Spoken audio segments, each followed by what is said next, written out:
ونصلی ونسلم علی رسولہ الکریم اما بعد فاعوذ باللہ من الشیطان الرجیم۔ حضرات محترم، ہم سلسلہ احکام شریعت حج کے مسائل سماعت کر رہے تھے۔ آج یہ حج کا دوسرا سبق ہے۔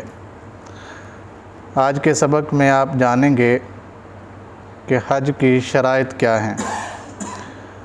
سب سے پہلی بات یہ ذہن نشین رکھیے، حج کی سب سے اہم ترین شرط یہ ہے کہ بندہ صاحب استطاعت ہو۔ صاحب استطاعت کا مطلب یہ ہوتا ہے کہ حج کے جتنے اخراجات ہیں، آنے کے، جانے کے، وہاں رہنے کے، خرچے کرائے کے، اس کے علاوہ اپنے گھر والوں کی ضروریات، جتنا عرصہ وہاں رہنا ہے اس کو پورا کرنے کے سارے پیسے بندے کے رزق حلال کے اپنے ہوں، خود کی کمائی کے ہوں، سود کا پیسہ نہ ہو، چوری کا پیسہ نہ ہو اور دھوکہ دہی سے حاصل کیا ہوا پیسہ نہ ہو۔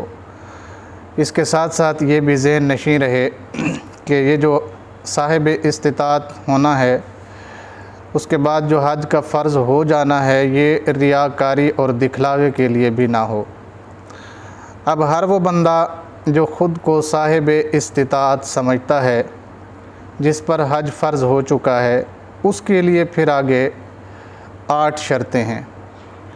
نمبر 1، وہ بندہ مسلمان ہونا چاہیے، کیونکہ حج جو ہے یہ عبادت ہے اور عبادت غیر مسلم پر نہیں ہے، مسلمان پر ہے۔ نمبر 2، مسلمان ہونے کے ساتھ ساتھ بندے کا بالغ ہونا ضروری ہے۔ غیر بالغ پر اسلام کے احکامات نافذ نہیں ہوتے، اس لیے بالغ ہونا یہ بھی شرط ہے۔ نمبر 3، انسان کا عقل مند ہونا یہ بھی شرائط حج میں سے ہے، کیونکہ بغیر عقل کے اسے پتہ نہیں چلے گا کہ میں نے کیا کرنا ہے اور کیا نہیں کرنا۔ نمبر 4، بندہ دارالحرب میں نہ رہتا ہو۔ دارالحرب سے مراد یہ ہے کہ ایسا ملک جہاں کافروں کی حکومت ہو، وہاں اگر کوئی بندہ رہتا ہے، اس کے لیے 2 شرطیں ہیں۔ پہلی شرط تو یہ ہے کہ اسے پتہ ہو کہ حج اسلام کے فرائض میں سے ایک فرض ہے۔ دوسری بات، وہ حکومت اس بندے کو خانہ کعبہ میں جانے اور آنے کی اجازت بھی فراہم کرے۔ اس کے ساتھ ساتھ 5ویں شرط یہ ہے کہ بندہ آزاد ہو۔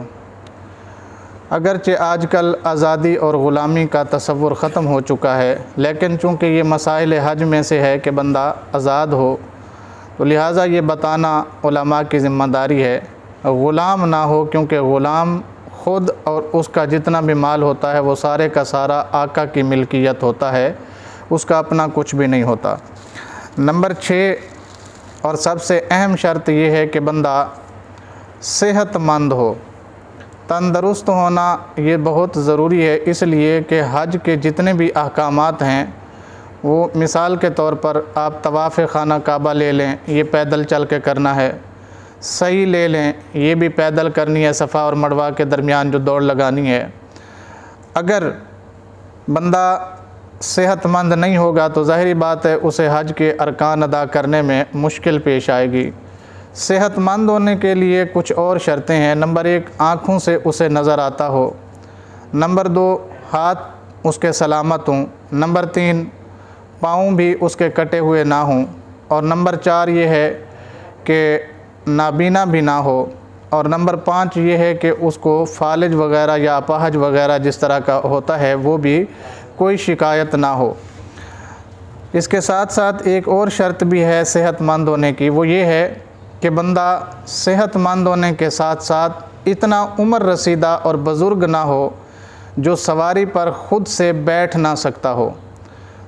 یہ شرطیں اگر پائی جاتی ہیں تو اس کا مطلب ہے کہ بندہ صحت مند ہے۔ اگر ان میں سے کوئی ایک بھی نہیں پائی جاتی، مثال کے طور پر اس کی آنکھیں نہیں ہیں، یا اس کے ہاتھ نہیں ہیں، یا اس کے پاؤں نہیں ہیں، یا وہ اتنا بزرگی کو پہنچ چکا ہے کہ خود کو بھی کنٹرول کرنا اس کے بس میں نہیں ہے، تو ایسے لوگوں پر حج فرض نہیں ہوتا۔ اس کے ساتھ ساتھ ایک اور بھی شرط ہے، وہ یہ ہے کہ سفر حج کے جتنے بھی اخراجات ہیں یہ بندہ اس کا مالک ہو۔ ایسا نہیں ہو سکتا کہ آپ حج کرنے کے لیے جائیں کسی سے ادھار لے کر جائیں۔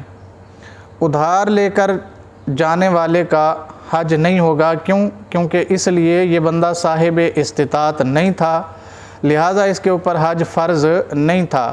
اگر کوئی کر بھی لے گا تو یہ حج اس کا فرض نہیں ہوگا بلکہ نفل ہوگا۔ بعض لوگ ایسا کرتے ہیں کہ ان کے کچھ پیسے تو اپنے ہوتے ہیں اور کچھ وہ اخراجات پورے کرنے کے لیے ادھر ادھر سے ادھار لے لیتے ہیں۔ تو ادھار لے کر کوئی بھی اسلام کی عبادت جو ہے وہ جائز نہیں ہے، کیونکہ اسلام نے پہلے کہا ہے کہ وَلِلَّهِ عَلَى النَّاسِ حِجُّ الْبَيْتِ فَمَنِ اسْتَطَاعَ إِلَيْهِ سَبِيلًا، اللہ کے گھر کا حج کرنا لوگوں کے ذمہ فرض ہے، لیکن اس کے اوپر جو اس کی استطاعت رکھتا ہو۔ تو جب استطاعت ہوگی تو حج فرض ہوگا۔ ادھار لے کر جانا، مانگ کر جانا، کسی سے تحفہ وصول کر کے حج کرنا، چونکہ یہ ملکیت میں نہیں ہوتے، اس لیے یہ بھی شرط ہے کہ جن پیسوں سے وہ حج کر رہا ہے وہ پیسے اس کے اپنے ہوں۔ جن پیسوں کو اس نے وہاں جا کے خرچ کرنا یا اس کے گھر میں خرچ ہونے، یہ سارے کے سارے پیسے اس کے اپنے ہونا یہ ضروری ہے۔ اور نمبر 8ویں شرط یہ ہے کہ اگر عورت ہے تو عدت میں نہ ہو۔ عدت سے مراد یہ ہے کہ اس کو طلاق ہوئی ہو تو اس کی عدت 3 مہینے ہے اگر وہ حاملہ نہیں ہے تو، اور اگر حاملہ ہے تو بچہ پیدا ہونے کے بعد تک اس کی عدت موجود ہے۔ اگر اس کا شوہر فوت ہو گیا ہے تو 4 مہینے 10 دن اس کی عدت ہے اگر وہ حاملہ نہیں ہے تو۔ حاملہ ہونے کی صورت میں بچے کا پیدا ہونے تک اس کی عدت کیا رہتی ہے؟ موجود رہتی ہے۔ تو اس لیے وہ عورت عدت میں نہ ہو، یہ اس کے لیے شرائط میں سے ایک شرط ہے۔ اگر عورت عدت میں ہوگی تو حج کو نہیں جا سکتی، کیونکہ عدت والی عورت کے لیے گھر سے باہر نکلنا بامر مجبوری جائز ہے۔ حالت اختیاری میں اسے یہ اختیار نہیں ہے کہ وہ گھر سے باہر نکلے۔ دوسرا مسئلہ ایک اور بھی ہے، وہ بھی ذہن نشین فرما لیجئے گا۔ اگر عورت حج کے لیے جا رہی ہے تو اس کے لیے 2 شرطیں اور ہیں۔ ایک یہ کہ اس کا شوہر اس کے ساتھ ہو۔ اگر شوہر ساتھ نہیں ہے تو کم از کم اس کا کوئی محرم ساتھ ہونا چاہیے۔ محرم میں سے جیسے بھائی ہے، باپ ہے، اسی طرح دادا ہے، نانا ہے، اس طرح کے جو رشتے ہیں، ماموں ہے، چاچو ہے، جن کے ساتھ نکاح ہمیشہ کے لیے حرام ہے، ایسے بندے کا ساتھ ہونا یہ ضروری ہے۔ اگر کوئی عورت ایسی ہے، مثال کے طور پر نہ تو اس کا باپ ہے، نہ شوہر ہے، نہ کوئی محرمات میں سے اس کا کوئی بچہ ہے، اکیلی عورت بچ گئی ہے، تو علماء کرام کا فتویٰ یہ ہے، اگرچہ آج کل سعودی حکومت نے ہر عورت کو آنے کی اجازت دے رکھی ہے، چاہے محرم ہو یا نہ ہو۔